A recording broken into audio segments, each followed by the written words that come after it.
नमस्कार विद्यार्थियों। आज हम गास प्रमेय का एक और अनुप्रयोग देखेंगे, है ना। इससे पहले वाली कक्षा में हमने गास प्रमेय के अनुप्रयोग के अंतर्गत एक समान आवेशित अनंत लंबाई के एक समान आवेशित तार के कारण हमने विद्युत क्षेत्र की तीव्रता ज्ञात की। आज हम देखेंगे एक समान आवेशित अनंत समतल चादर के कारण विद्युत क्षेत्र की तीव्रता ज्ञात करेंगे। ठीक है, तो सबसे पहले हम मान लेते हैं, माना एक अनंत समतल एक समान आवेशित अनंत समतल चादर है। ठीक है, यहाँ पे हम मान लेते हैं, माना इस प्रकार से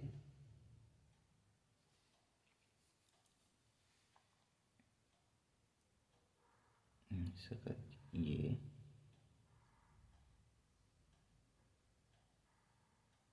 इसको हम नाम दे देते हैं, माना पी क्यू आर एस।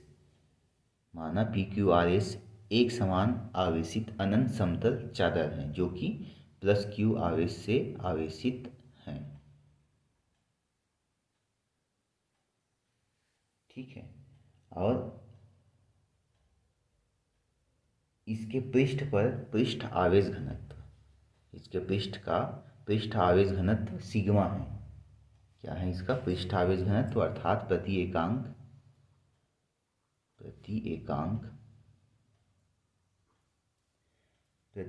एकांक क्षेत्रफल में आवेश की मात्रा है ना, जिसको कहते हैं हम पृष्ठ आवेश घनत्व, अर्थात पृष्ठ आवेश घनत्व सिग्मा बराबर हो जाएगा आवेश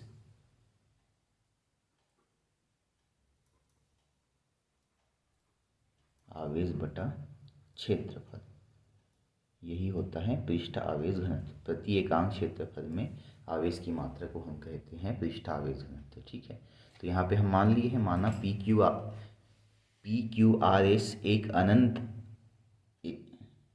क्यू आर एस एक समान आवेशित अनंत समतल चादर है जो कि प्लस क्यू आवेश से आवेशित है, और इसके प्रति एकांक क्षेत्रफल पर आवेश की मात्रा सिग्मा है। ठीक है, अब हम मान के चलते हैं इस चादर जो चादर पी क्यू आर एस है, इससे आर दूरी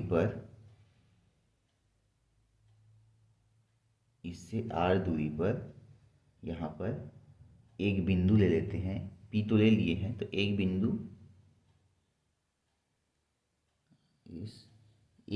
टी ले लेते हैं यहाँ पे, हैं एक बिंदु टी ले लेते हैं, जिस पर हमको विद्युत क्षेत्र की तीव्रता ज्ञात करनी है। ठीक है, इसकी दूरी क्या है, यहाँ से आर दूरी पर एक बिंदु टी है जिस पर विद्युत क्षेत्र की तीव्रता हमको ज्ञात करनी है। तब इस विद्युत क्षेत्र की दिशा इस आर दिशा के अनुदिश होगा, अर्थात इसको हम मान लेते हैं केंद्र ओ, तो ओ टी की दिशा के अनुदिश होगा। इसी प्रकार से हम इसके दूसरे ओर भी आर दूरी पर एक बिंदु ले लेते हैं टी डैश। तब इसकी विद्युत क्षेत्र की तीव्रता इस चादर के अभिलंबवत बाहर की ओर होगा इसका विद्युत क्षेत्र। ये भी यहाँ से यहाँ तक दूरी आर है। ठीक है, अब हम ये यहाँ से यहाँ तक आर है, फिर यहाँ से यहाँ तक आर है, तो टोटल कितना हो जाएगा, यहाँ से यहाँ तक की दूरी टी से टी डैश की दूरी 2r हो जाएगी। तब हम इस 2r को लंबाई मानेंगे और टी डैश को अक्ष मानकर हम एक बेलन बनाएंगे, है ना। टी और टी डैश को अक्ष मानकर 2r लंबाई का एक हम इस प्रकार से बेलन की रचना करते हैं ना। तो बेलन की लंबाई कितना हो जाएगा, यहाँ से यहाँ तक आर है, यहाँ से यहाँ तक फिर आर, तो टोटल कितनी हो जाएगी लंबाई 2r। ठीक है, यहाँ पर बेलन की लंबाई हो जाएगी, यहाँ पर चादर के दूसरी ओर दूसरी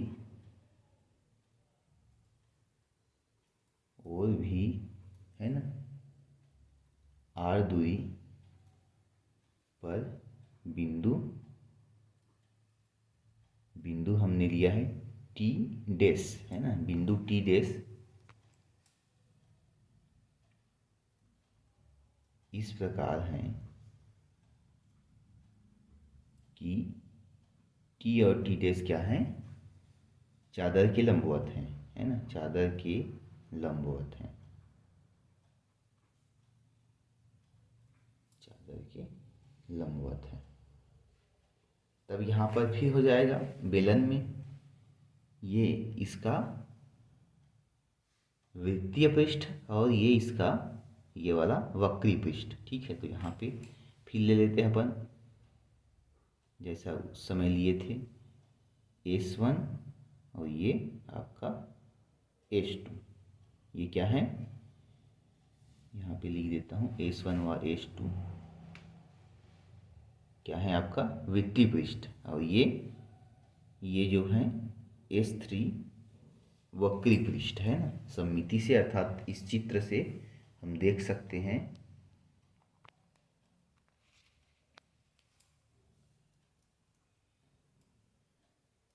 सममिति से S1 व S2 हमारा क्या हो जाएगा वृत्तीय पृष्ठ, वृत्तीय पृष्ठ तथा S3 वक्री पृष्ठ। ठीक है, अब इस चित्र में देखिए जो वक्री पृष्ठ है यह विद्युत क्षेत्र E के समानांतर है, अर्थात इस वक्री पृष्ठ S3 के कारण S3 से होकर गुजरने वाली विद्युत फ्लक्स का मान 0 होगा।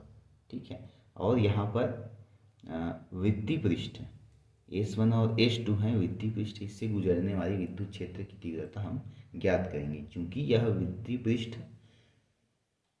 विद्युत क्षेत्र की दिशा के लंबवत है। ठीक है,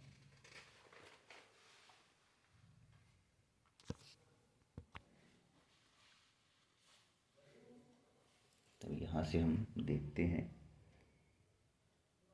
बेलन का, चूंकि बेलन का वक्री पृष्ठ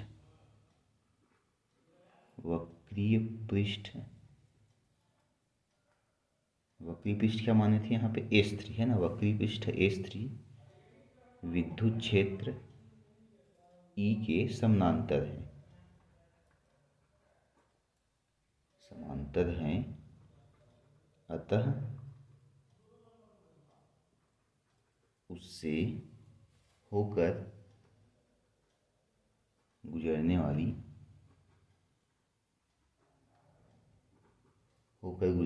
विद्युत फ्लक्स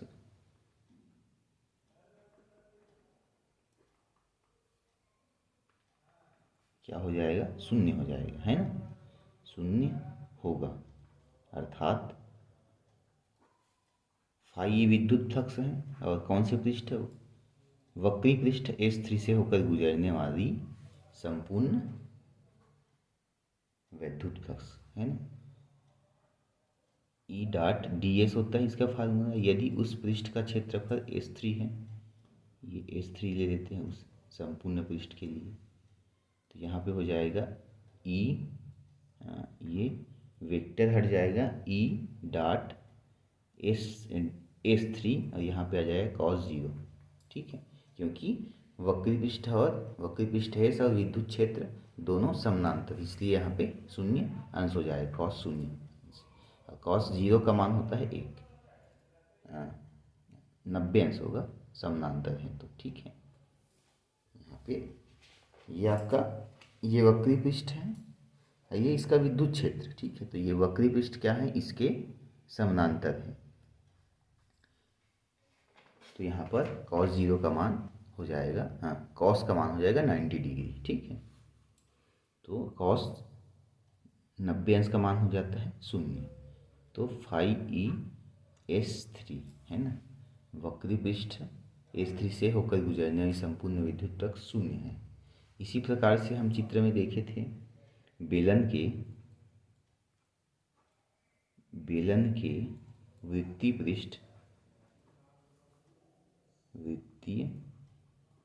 पृष्ठ S1 व S2 क्या है, विद्युत क्षेत्र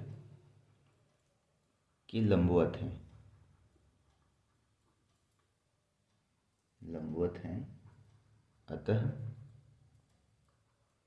इस वृत्तीय पृष्ठ से होकर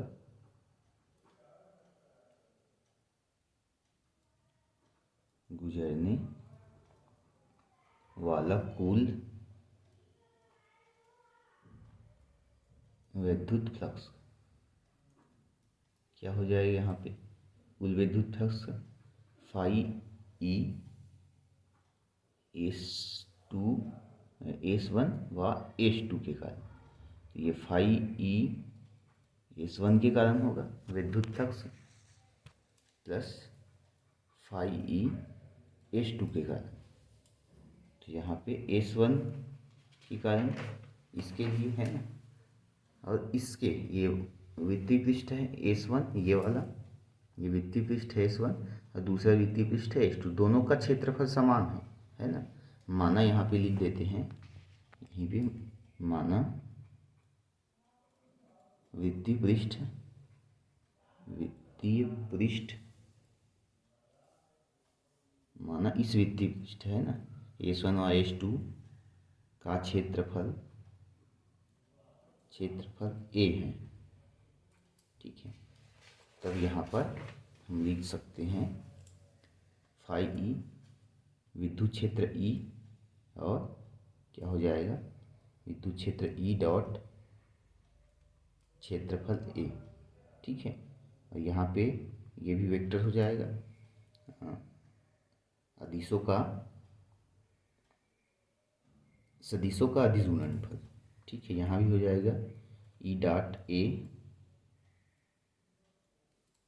दोनों के लिए पृष्ठीय क्षेत्रफल समान है, तो चूंकि ये लंबवत है इसलिए E dot A cos 0 plus E dot A cos 0,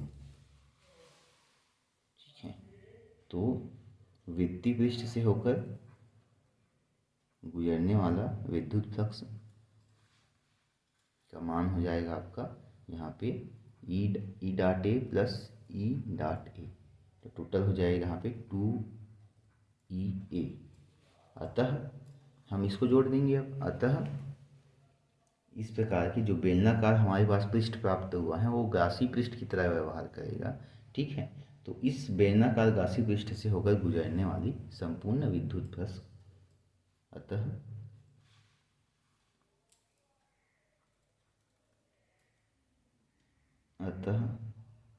इस बेलनाकार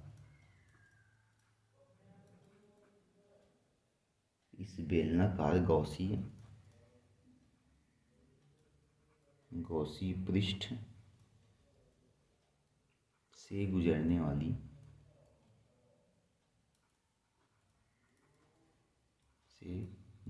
वाला संपूर्ण विद्युत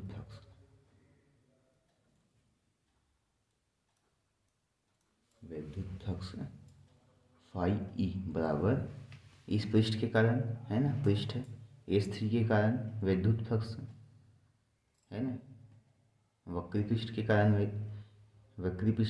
विद्युत फ्लक्स प्लस वृत्तीय पृष्ठ के कारण विद्युत फ्लक्स। वृत्तीय पृष्ठ है आपका S1 व S2, ठीक है। ये हो जाएगा फाई ई बराबर इसका मान आया है 0 प्लस इसका मान आया है 2EA। तो विद्युत फ्लक्स फाई ई बराबर 2EA। परंतु हमको गाउस प्रमेय से पता है, गाउस प्रमेय क्या है, किसी निर्वात में किसी बंद पृष्ठ से होकर गुजरने वाली संपूर्ण विद्युत फ्लक्स फाई ई उस बंद पृष्ठ के अंदर उपस्थित कुल आवेश Q का 1/ε0 गुना होता है, अर्थात Q/ε0। अब ये भी विद्युत फ्लक्स है, ये भी विद्युत फ्लक्स है, तो दोनों को हम बराबर कर देते हैं। समीकरण 1 ले लेते हैं इसको, समीकरण 1 व 2 से यहाँ पर हम लिख देते हैं 2EA बराबर Q अपान एप्सिलॉन 0। ठीक है, ये है हमारे पास 2EA बराबर Q बटे एप्सिलॉन 0। और हमको ज्ञात करना है विद्युत क्षेत्र E बराबर, अब 2A को इधर पक्षांतर कर देते हैं तो 2A एप्सिलॉन 0 बचेगा। ठीक है, अब ये है आवेश, परंतु हमको पता है पृष्ठ आवेश घनत्व, परंतु पृष्ठ आवेश घनत्व सिग्मा बराबर आवेश बटा क्षेत्रफल। ठीक है, तो यहाँ पे फिर तिर्यक गुना करेंगे तो Q बराबर हो जाएगा सिग्मा A। इस Q के मान को यहाँ पे हम इस समीकरण 3 में रख देते हैं। अतः समीकरण 3 से इस Q के मान को हम यहाँ पे रख देंगे यहाँ पे। तो विद्युत क्षेत्र E बराबर हो जाएगा, Q की जगह हो जाएगा सिग्मा A बटा 2A एप्सिलॉन 0। अब यहाँ पर जो A और A हैं यहाँ से कट जाएगा, तो विद्युत क्षेत्र हमको मिल जाएगा E बराबर सिग्मा बटा 2 एप्सिलॉन 0, है ना। यही क्या है आपका व्यंजक है। किसके लिए व्यंजक? एक समान आवेशित अनंत समतल चादर के कारण विद्युत क्षेत्र का व्यंजक है ना। यही एक समान आवेशित अनंत समतल चादर के कारण विद्युत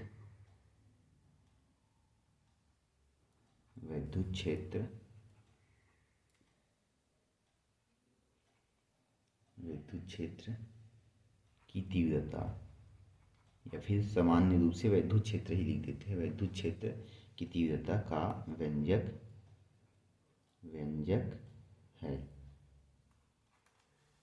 ठीक है, तो इस प्रकार से हम यह व्यंजक निकाल लिए एक समान आवेशित अनंत समतल चादर के कारण। यह परीक्षा में पूछा जाता है, बहुत महत्वपूर्ण प्रश्न है।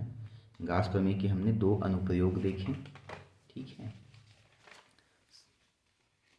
इससे पहली वाली कक्षा में देखे हमने अनंत लंबाई की एक समान आवेशित चादर के कारण विद्युत क्षेत्र की तीव्रता, ये परीक्षा में आता है, इसको मैंने पिछले क्लास में बताया था। और ये दूसरा है एक समान आवेशित अनंत समतल चादर के कारण विद्युत क्षेत्र की तीव्रता। ठीक है, इस प्रकार से गाउस प्रमेय के लगभग 2 अनुप्रयोग हो गए। तब तक के लिए धन्यवाद। अगले क्लास में अगला चैप्टर देखेंगे।